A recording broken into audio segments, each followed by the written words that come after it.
Hello dear students, कैसे हैं आप सभी। आज हम फिर से हाजिर हैं class 10 chapter number 3 metals and non metals के साथ। उम्मीद करते हैं कि आपको पहले वाले चैप्टर्स की सभी वीडियो पसंद आई होंगी। फिर भी अगर आपकी कोई प्रॉब्लम थी या डाउट्स थे तो आप मेरे को व्हाट्सएप नंबर पे, जो आपको ये व्हाट्सएप नंबर गिवन है, इस पर आप मेरे को कॉल या मैसेज कर सकते हो और मैं अपनी प्रॉब्लम्स को शॉर्ट आउट कर सकते हो। फिर भी अगर आपके कोई डाउट्स रहते तो उनको क्लियर किया जाएगा। तो आशा करता हूँ, उम्मीद करता हूँ कि आपको ये वाली वीडियो भी बहुत पसंद आएगी। तो हम ज़्यादा समय न लेते हुए अपना टॉपिक स्टार्ट करते हैं। तो टॉपिक का नाम है मेटल्स एंड नॉन मेटल्स। आज हम सिर्फ इसका बेसिक करेंगे। जैसे कि नाम से ही पता लग रहा है, हमारे पास टोटल जो भी सराउंडिंग में चीज़ें होती हैं वो किसी न किसी मैटर से मिलके बनती हैं, और मैटर बनाने में हमारे मेटल्स और नॉन मेटल्स ही होते हैं। तो हमारे पास टोटल 118 एलिमेंट्स हैं, जिनको हमने मेटल्स के अंदर, नॉन मेटल्स के अंदर एंड मेटलॉइड्स के अंदर डिवाइड कर रखा है। मेटल्स की कुछ प्रॉपर्टीज होती हैं, वो देखिए क्या है। Metals are those elements which have ability to lose electrons, यानी कि मेटल्स इलेक्ट्रॉन्स को लूज कर सकती हैं, and to form positive ions. क्योंकि भाई देखिए, कोई भी मेटल है, जैसे हम सोडियम की ले लेते हैं तो सोडियम का एटॉमिक नंबर होता है 11। तो इसमें एटॉमिक नंबर का अगर हम इलेक्ट्रॉनिक कॉन्फ़िगरेशन लिखेंगे तो 2 8 एंड 1 हो गया। तो ये 1 जो है इसका वैलेंस इलेक्ट्रॉन, और ये इस इलेक्ट्रॉन को लूज कर सकता है, और इसको लूज करेगा तो कैटायन बनाएगा, यानी कि पॉजिटिव आयन बनाएगा, क्योंकि पॉजिटिव आयन को ही हम लोग क्या बोलते हैं, कैटायन बोलते हैं। फिर सिमिलरली नॉन मेटल्स होती हैं। नॉन मेटल्स के अंदर प्रॉपर्टीज होती हैं, those elements which have ability to gain electron, क्योंकि मेटल्स तो लूज करती हैं और नॉन मेटल्स गेन करती हैं, because they have affinity to gain, उनके अंदर एबिलिटी होती है गेन करने की।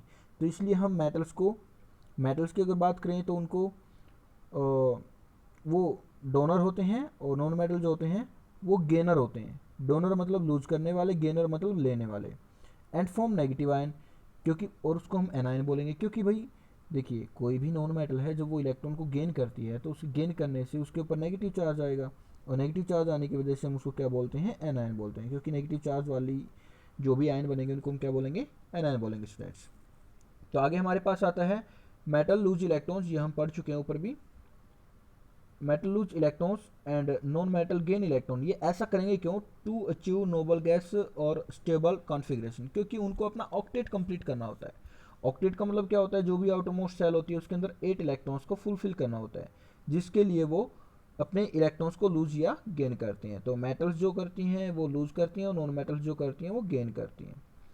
तो हम इन सारे के सारे प्रॉपर्टीज़ के, सॉरी, फिजिकल और केमिकल प्रॉपर्टीज़ के ऊपर डिपेंड करते हुए हम इन सारे के सारे एलिमेंट्स को, जो हमारे पास 118 एलिमेंट्स हैं, जिनमें हमने बता दिया कि कुछ मेटल्स हैं, कुछ नॉन मेटल्स हैं, कुछ मेटलॉइड्स हैं, तो इन्हीं प्रॉपर्टीज़ के बिहाफ पे हम इनको डिवाइड करते हैं। तो हमने पढ़ना है सिर्फ मेटल्स और नॉन मेटल्स को, तो उनमें से कुछ एक बेसिक डेफिनेशंस आती हैं इनकी प्रॉपर्टीज़ पढ़ने से पहले। तो बेसिक डेफिनेशंस को समझना जरूरी है स्टूडेंट्स। तो सबसे पहली जो डेफिनेशन है वो है ब्रिटलनेस। ब्रिटलनेस एक ऐसी प्रॉपर्टी होती है, अगर हम किसी भी बॉडी से, हार्ड बॉडी से किसी सब्सटेंस को हिट कर दें और वो चकनाचूर हो जाए, और वो पाउडर की तरह चकनाचूर हो जाए, तो वो प्रॉपर्टी क्या कहलाती है, ब्रिटलनेस। तो property of elements due to which they can become powder after beaten या बीटिंग विद हार्ड सॉलिड, वो क्या कहलाएगी, ब्रिटलनेस। सेकंड वन जो आती है, डक्टिलिटी आती है। डक्टिलिटी स्टूडेंट्स, हम इन्हीं प्रॉपर्टीज का यूज करके मेटल और नॉन मेटल्स को फिजिकल प्रॉपर्टी के बिहाफ पे डिवाइड करेंगे, इसलिए इन डेफिनेशंस को पढ़ना जरूरी है। और इन डेफिनेशंस में से एक क्वेश्चन पक्का आना है, one definition surely will come in your exam. तो डक्टिलिटी प्रॉपर्टी हम चले थे, सेकंड प्रॉपर्टी है property of metal due to which they can be drawn into wires. देखो सिर्फ हमें ये वर्ड याद रखना है, drawn into wires, they can be drawn into wires. Wires में ड्रॉ करने की कैपेबिलिटी, यानी कि जिसकी हेल्प से हम किसी भी मेटल की वायर बना सकते हैं, वो क्या कहलाती है, डक्टिलिटी कहलाती है। क्या कहलाती है स्टूडेंट्स, डक्टिलिटी। थर्ड जो आता है हमारे पास, मैलिएबिलिटी आता है। क्या आता है, मैलिएबिलिटी। इसमें भी वही है, property of metals due to which they can be beaten into thin sheets. हम उसको थोड़े से बीट कर करके हम उसको थिन शीट्स में, पतली पतली चादरों में बना देते हैं। जैसे आप लोगों ने देखा होगा, हमारा जो टैंक होता है, जिसमें आप लोग गेहूं को स्टोर करके रखते हो, तो उस बीन को बनाने के लिए हम लोग शीट का यूज करते हैं। वो शीट किस चीज़ से बनाई, वो शीट कैसे बनाई जाती है, हमारी मेटल को बीट कर करके या फिर प्रेशराइज करके। तो the property of metals due to which they can be beaten into thin sheets, that property is known as malleability. तो आगे फोर्थ प्रॉपर्टी आती है स्टूडेंट्स, लस्टर। लस्टर होता है चमक।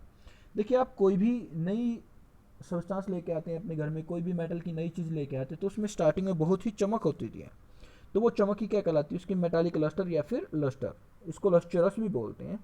The property of metals due to which they have shiny surface, metal जब भी हम कोई भी नया सब्सटेंस लेते हैं मेटल से बना हुआ, तो वो बहुत चमकीला होता है, और यही प्रॉपर्टी उसकी क्या कहलाती है, लस्टर कहलाती है। नेक्स्ट वाली जो प्रॉपर्टी आती है, फिफ्थ प्रॉपर्टी, वो आती है सोनोरिटी।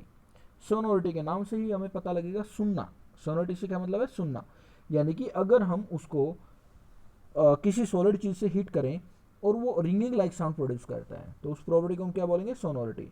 तो the properties of metals due to which they produce ringing sound after hit by a hard solid, किसी भी हार्ड सॉलिड से जब हम उसको हिट करेंगे तो वो रिंगिंग साउंड प्रोड्यूस करेगा, उसको हम क्या बोलेंगे, सोनोरिटी प्रॉपर्टी बोलेंगे स्टूडेंट्स। आगे आता है कंडक्टर ऑफ इलेक्ट्रिसिटी। देखिए, कंडक्टर्स और इंसुलेटर्स दो टाइप के सब्सटेंस हमारे पास होते हैं। कंडक्टर्स वो होते हैं जो अपने अंदर से इलेक्ट्रिसिटी को पास होने दें, उनको हम कंडक्टर्स ऑफ इलेक्ट्रिसिटी बोलेंगे, और जो अपने अंदर से हीट को पास होने देंगे उनको हम कंडक्टर्स ऑफ हीट बोलेंगे। ऐसे ही इंसुलेटर्स होते हैं which do not allow electric current और heat to pass through them, जो अपने अंदर से पास नहीं करेंगे उनको हम क्या बोल देंगे, इंसुलेटर। तो हमने अभी पढ़ना है conductors of electricity. Property to allow electric current to pass through them easily, और ये मेटल्स के अंदर ही होती है, क्योंकि अगर हम जैसे अभी सोडियम का हमने एग्जांपल लिया था, उसका एटॉमिक नंबर कितना था, 11 था, इलेक्ट्रॉनिक कन्फिग्रेशन आया था 2, 8 एंड 1। ये 1 जो है ये वैलेंस इलेक्ट्रॉन है, ये क्या है स्टूडेंट्स, वैलेंस इलेक्ट्रॉन है, और यही पार्टिसिपेट करता है इलेक्ट्रिसिटी के कंडक्शन में। ठीक है स्टूडेंट्स, तो इसलिए हमारी कोई भी मेटल है इसी टाइप से हमारी कंडक्ट करेंगी, तो conductor of electricity are metals. तो इसमें जनरल एग्जांपल कौन हो सकते हैं, मेटल्स, सारी की सारी लगभग मेटल्स हमारी कैसी हैं, conductor, good conductor of electricity हैं। आगे बाकी इन प्रॉपर्टीज के बारे में पढ़ेंगे हम अभी आगे चलते ही। आगे आता है कंडक्टर्स ऑफ हीट। आगे क्या आता है students, conductors of heat. Conductors of heat में क्या है, property to allow heat to pass through them easily, जो भी अपने अंदर से हीट को पास होने दे उस प्रॉपर्टी को क्या बोलेंगे हम, हीट को कंडक्ट करने की प्रॉपर्टी। और ये हमारी ऑलमोस्ट मेटल्स के अंदर मिलती हैं। तो अभी हम फिजिकल प्रॉपर्टीज़ के बिहाफ पे मेटल्स एंड नॉन मेटल्स को डिवाइड करते हैं, डिफ्रेंशिएट करते हैं। तो सबसे पहला जो आता है, हम इनको डिफ्रेंशिएट करते हैं, पैरामीटर्स भी ले रखे हैं, मेटल्स और नॉन मेटल्स भी ले रखे हैं। तो पैरामीटर्स में क्या है कि किस किस पैरामीटर के बिहाफ पे हम मेटल्स और नॉन मेटल्स को डिवाइड कर सकते हैं, डिफ्रेंशिएट कर सकते हैं। ये इनकी फिजिकल प्रॉपर्टी के बिहाफ पे स्टूडेंट्स, कौन सी प्रॉपर्टी के बिहाफ पे, फिजिकल प्रॉपर्टीज़ के बिहाफ पे, जैसे कि ऊपर मेंशन भी है, फिजिकल प्रॉपर्टीज़ के बिहाफ पे difference between physical properties of metals and non metals, इनके भी आप मेटल्स और नॉन मेटल्स को डिवाइड करते हैं। तो सबसे पहले मालिएबिलिटी। मालिएबिलिटी अभी अभी हम लोगों ने किया था, मालिएबिलिटी क्या था, बिटन इनटू थिन शीट्स, जिसकी थिन शीट्स बनाई जा सके, ऐसी कौन है, मेटल्स हैं। It means that metals are malleable. तो हम क्या कह सकते हैं, मेटल मालिएबल है, तो हम उसको कह सकते हैं यस। तो यहाँ पे आपको लिखना है यस मेटल्स आर मालिएबल। और अगर नॉन मेटल्स में आ जाए, no, non metals are non malleable. Ductility में किया था, डक्टिलिटी में क्या था, वायर्स, डक्टिलिटी में क्या था, वायर्स जिसके बनाए जा सकते हैं। वायर्स किस किस की बनाई जा सकती है, गोल्ड, सिल्वर, कॉपर, ये तो आप लोगों ने सुन रखा होगा। तो हमारे पास क्या है, मेटल्स की वायर्स बनाई जा सकती हैं, it means that they are ductile. और गोल्ड जो है, gold is most ductile metal, gold जो है सबसे डक्टाइल मेटल आता है। एग्जाम्पल पूछा जा सकता है स्टूडेंट्स एमसीक्यू में, name the most ductile metal. आपको कोई भी ऑप्शन में मेटल्स गिवन हो सकते हैं, तो आपको या तो सिंबल गिवन होगा, सिंबल होगा तो AU है, किसका, गोल्ड का सिंबल क्या है, AU, या फिर नेम गिवन होगा। जबकि नॉन मेटल्स हमारी क्या है, डक्टाइल नहीं है। थर्ड प्रॉपर्टी आती है हार्ड। मेटल्स जनरली हार्ड होती हैं, मेटल्स कैसी होती है, जनरली हार्ड होती है, यस मेटल्स आर हार्ड। जबकि नॉन मेटल्स कैसी होती हैं, हार्ड नहीं होती, वो कैसी होती हैं, ब्रिटल होती हैं, अभी आगे पढ़ेंगे, ब्रिटल होती हैं। लेकिन नॉन मेटल में सिर्फ एक एक्सेप्शन है, कौन है, डायमंड। कौन है, diamond. Generally non metals hard नहीं है, जनरली नॉन मेटल हार्ड नहीं है, except diamond which is the hardest element from all till discovered. आज तक जितने भी एलिमेंट्स हमारे डिस्कवर हुए हैं, सब में से सबसे हार्ड कौन है, हमारा डायमंड है। तो इसलिए हमारे पास सिर्फ ये एक्सेप्शन हम लोगों को याद रखने हैं। तो डायमंड हमारे पास क्या है, एक्सेप्शन है हार्ड के लिए। थर्ड आता है, फोर्थ आता है नेचर। नेचर क्या होता है भाई, सारे के सारे जो मेटल्स होती हैं वो सॉलिड स्टेट में होती है। ये हमने नीचे स्टेट्स में भी मेंशन कर रखा है, हम यहाँ पे नेचर में भी लिख सकते हैं इसको। 11 नंबर में भी और 4 नंबर में भी सेम ही प्रॉपर्टीज आ रही हैं लगभग। तो अगर हम बात करते हैं नेचर की, नेचर मीन्स वो सॉलिड है, लिक्विड है या गैस है। तो हमारी जितनी भी मेटल्स होती हैं, क्योंकि हम लोग इधर यहाँ पे मेटल्स पढ़ रहे हैं, यहाँ पे नॉन मेटल्स पढ़ रहे हैं, तो मेटल्स हमारी कैसी हैं, सारी की सारी सॉलिड है, सिर्फ और सिर्फ किसको छोड़ के, मरकरी। मरकरी का सिंबल क्या होता है स्टूडेंट्स, एच जी। मरकरी का सिंबल क्या होता है, H G. H G means mercury. Mercury सिर्फ लिक्विड है, बाकी सारी मेटल्स कैसी हैं, सॉलिड है। बाकी सारी मेटल्स कैसी हैं, सॉलिड है। ऐसे ही हमारे पास नॉन मेटल्स कैसी हैं, सारी की सारी सॉलिड एंड गैसेज हैं, सिर्फ और सिर्फ किसको छोड़ के, ब्रोमीन। ब्रोमीन का सिंबल क्या है, बी आर। ये एल जो लिखा हुआ है स्टूडेंट्स, ये लिक्विड के लिए है, ये भी एक्सेप्शन है। ये जो एल मेंशन है ये किसके लिए है, लिक्विड के लिए है। ये जो एल मेंशन है किस चीज़ के लिए है, लिक्विड के लिए। It means that bromine is a non metal which is liquid. Bromine is a non metal which is liquid. ठीक है स्टूडेंट्स, तो हमने यहाँ पे एक्सेप्शन याद रखना है। मेटल्स के अंदर तो मर्क्यूरी, मेटल्स के अंदर क्या है, मर्क्यूरी, और नॉन मेटल्स के अंदर क्या है, ब्रोमीन है। सिर्फ यही दो एलिमेंट ऐसे हैं जो मेटल्स और नॉन मेटल्स में लिक्विड स्टेट में मिलते हैं। Otherwise all metals are in solid state and all non metals are in either in solid state और इन गैसियस स्टेट। फिफ्थ आता है लस्टर। लस्टर्स, जैसा कि हम लोगों ने ऊपर भी किया था लस्टर का डेफिनेशन। लस्टर्स क्या होती हैं, चमक। तो मेटल्स हमारी चमकीली होती हैं। कोई भी मेटल का जब हम सब्सटेंस मतलब कोई भी आर्टिकल अपने घर में परचेज करके लेके आते हैं तो चमक रहा होता है। It means that metals are lustres, yes they have metallic lustre. इसको प्रॉपरली क्या लिखोगे, दे हैव मेटालिक लस्टर। लेकिन नॉन मेटल के अंदर लस्टर नहीं होती, एक्सेप्ट, वही फिर से एक्सेप्शन आ गया, ग्रेफाइट एंड आयोडीन। अगर आपके क्वेश्चन पेपर में आता है स्टूडेंट्स तो आपको ग्रेफाइट लिखना है या फिर आयोडीन, दोनों में से कोई भी ऑप्शन अगर आपका गिवन है तो आपको दोनों में से वही ऑप्शन चूज करना है। ये एक्सेप्शन है, ग्रेफाइट एंड आयोडीन। और अगर आपका फिर भी ग्रेफाइट ऑप्शन बहुत कम मिलेगा, सिर्फ आपको आयोडीन चूज करना है, क्योंकि आपकी बुक में आयोडीन गिवन है। तो आयोडीन हमारी नॉन मेटल है, लेकिन नॉन मेटल होने के बावजूद बाकी नॉन मेटल्स हमारी लस्टर नहीं है, चमकीली नहीं है, लेकिन सिर्फ और सिर्फ आयोडीन हमारी क्या है, चमकीली होती है, लस्टर्स होती है। आगे आता है 6 पॉइंट, कंडक्टर ऑफ इलेक्ट्रिसिटी। जैसा अभी हम लोगों ने ऊपर किया था, मेटल्स तो गुड कंडक्टर होती है इलेक्ट्रिसिटी की, और मेटल्स आर गुड कंडक्टर, लेकिन सिल्वर जो है, सिल्वर का सिंबल क्या है स्टूडेंट, साथ के साथ मेंशन कर रखा है एजी, ये बेस्ट कंडक्टर है। यहीं फिर से क्वेश्चन आ सकता है एमसीक्यू में, name the metal which is best conductor of electricity. कौन सी है, सिल्वर। कौन सी है, सिल्वर। एंड नॉन मेटल्स क्या है, इलेक्ट्रिसिटी को कंडक्ट नहीं करते, लेकिन सिर्फ ग्रेफाइट। ग्रेफाइट जो आपका पेंसिल के अंदर यूज किया जाता है ना स्टूडेंट, जिसको आप चिल के लिखने में यूज करते हो, उसको हमें इलेक्ट्रिसिटी से टच नहीं करना चाहिए, because that can conduct electricity. तो सिर्फ ग्रेफाइट एक ऐसा नॉन मेटल है जो इलेक्ट्रिसिटी को कंडक्ट करता है। देखिए स्टूडेंट्स, ये एक्सेप्शंस हम लोगों को याद जरूर रखने हैं, क्योंकि यहाँ पे एक्सेप्शंस में से 1 और 2 क्वेश्चंस के चांसेस बहुत ज़्यादा बनते हैं। 6 पॉइंट आता है कंडक्टर्स ऑफ हीट। भाई मेटल्स तो हमारी हीट को कंडक्ट करती हैं, जैसे आप लोगों ने देखा होगा आयरन का तवा होता है, फ्राई पैन होते हैं, ये सारे के सारे किस चीज़ से मिलकर बने होते हैं, मेटल से। जबकि इनके हैंडल्स, कुकर का हैंडल हो गया, तवे का हैंडल हो गया, फ्राई पैन का हैंडल्स हो गया, ये सारे के सारे किस चीज़ से मिलकर बने होते हैं, नॉन मेटल से, क्योंकि नॉन मेटल हीट को कंडक्ट नहीं करते, जबकि मेटल हीट को कंडक्ट करती हैं। आगे आता है ब्रिटल। ब्रिटल में फिर से प्रॉपर्टी आई थी, बताया था कि जिनको अगर हम हिट कर दें, जिनको अगर हम सॉलिड चीज़ से हिट कर दें और वो पाउडर बन जाए, तो मेटल तो ऐसी नहीं है, अगर हम उनको हिट करते हैं तो वो क्या करती हैं, या तो थिन शीट बन जाती हैं। तो इसलिए हमारे पास क्या है, मेटल्स ब्रिटल नहीं है जनरली, लेकिन नॉन मेटल ब्रिटल है। फिर आगे आता है 9 point, melting point. Melting point metals का बहुत हाई होता है, लेकिन नॉन मेटल्स का बहुत कम। मेटल्स का melting point very high, non metals का मेल्टिंग पॉइंट वेरी लो या फिर जनरली लो। सोनोरस, सोनोरस बताया था कि अगर हम किसी हार्ड सॉलिड चीज़ से उनको हिट करें और वो रिंगिंग लाइक साउंड प्रोड्यूस करे, ऐसा कौन करता है, सिर्फ metals. It means that metals are sonorous and non metals are non sonorous, यानी कि नॉन मेटल साउंड प्रोड्यूस नहीं करेंगे। जैसा हम लोग 4th पॉइंट में बता चुके हैं स्टूडेंट्स, वैसा ही सेम 11th पॉइंट्स में भी आ रहा है। स्टेट वही आ रहा है, same as it is, solid state में मिलती हैं एक्सेप्ट मर्क्यूरी। मर्क्यूरी का सिंबल पहले भी बताया था, Hg होता है स्टूडेंट्स। और जो नॉन मेटल्स होती हैं या तो सॉलिड होती हैं या फिर गैसेज होती हैं, लेकिन ब्रोमीन को छोड़ के। ब्रोमीन का सिंबल भी बताया था, Br होता है।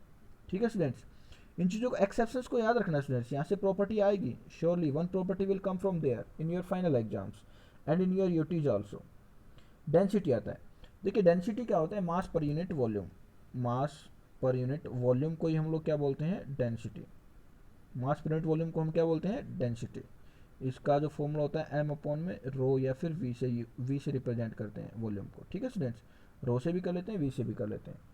तो डेंसिटी क्या होता है कि अगर हम थोड़ी सी जगह में, जैसे हमने एक कॉटन लिया थोड़ा सा, और उतनी ही जगह में हमने आयरन लिया, तो वेट किसके अंदर ज़्यादा हमें महसूस होता है, आयरन के अंदर महसूस होता है। It means that in any particular volume when there are large number of atoms or molecules of any substance then that is very high density, that have very high density। तो हमने density के behalf पे भी यहाँ पे differentiate करना है। तो मेटल्स की डेंसिटी हाई होती है और इसलिए इनका मेल्टिंग पॉइंट भी हाई होता है। लेकिन नॉन मेटल्स की जो, क्योंकि हम लोग इधर वाली साइड में नॉन मेटल्स कर रहे हैं स्टूडेंट्स, राइट हैंड साइड में नॉन मेटल्स है और लेफ्ट हैंड साइड में मेटल्स हैं, तो मेटल्स की डेंसिटी हाई है और मेल्टिंग पॉइंट भी हाई है, वाइल नॉन मेटल्स की प्रॉपर्टी नॉन मेटल्स की जो डेंसिटी है वो कैसी है, लो है, और उनका मेल्टिंग पॉइंट भी लो है। हम लोग मेल्टिंग पॉइंट को यहाँ पे भी मेंशन कर चुके हैं साथ के साथ, ठीक है स्टूडेंट्स। लास्ट वाला आता है 13 पॉइंट, जैसा कि हम लोगों ने सेकेंड चैप्टर में पढ़ा था एसिड बेसिस एंड सॉल्ट्स वाले चैप्टर में, कि उनकी जब रिएक्शन हुई थी मेटल्स के साथ और नॉन मेटल्स के साथ एसिड्स की, तो उन्होंने ऑक्साइड्स बनाए थे, मेटल्स के क्या बनाए थे, ऑक्साइड्स। तो मेटल के ऑक्साइड जो होते हैं वो कैसे होते हैं, बेसिक नेचर के। कैसे होते हैं स्टूडेंट्स, बेसिक नेचर के। It means that basic nature है, यानी कि अगर हम उनको लिटमस पेपर को अगर इसमें चेक करते हैं तो रेड से ब्लू में कन्वर्ट करेगा कौन, मेटल के ऑक्साइड। किसके ऑक्साइड, मेटल के ऑक्साइड। जबकि नॉन मेटल के ऑक्साइड की अगर हम बात करते हैं तो नॉन मेटल के ऑक्साइड एसिडिक होते हैं, यानी कि वो ब्लू लिटमस से रेड लिटमस में कन्वर्ट करते हैं लिटमस पेपर को। ब्लू से रेड कौन करता है स्टूडेंट्स, ब्लू से रेड सेकंड चैप्टर की वीडियो में भी बता रखा है, आप लोग देख सकते हैं वहाँ से भी। रेड से ब्लू है, याद रखना है, blue, blue means base, blue means base, यानी कि बेस बाद में कैसा कर देंगे, लिटमस पेपर को ब्लू कर देंगे। और ब्लू टू रेड वो हमारे पास कौन करेंगे, एसिड्स। हम लोगों को तो बी से याद रखना है, बी मीन्स बेस, ठीक है स्टूडेंट्स। ये कुछ एक प्रॉपर्टीज़ थी हमारी मेटल्स और नॉन मेटल्स की, फिजिकल प्रॉपर्टीज जिनके बिहाफ पे हम लोग इनको डिफ्रेंशिएट करते थे। और यहाँ पे हमारे पास ये प्रॉपर्टीज फिर से आती है, metallic oxides are basic in nature and convert red litmus to blue, ये मेंशन करवा दिया, मैंने बताया भी था अभी, साथ के साथ मेंशन भी कर दिया है। And non metallic oxides are acidic in nature, non metallic oxides are acidic in nature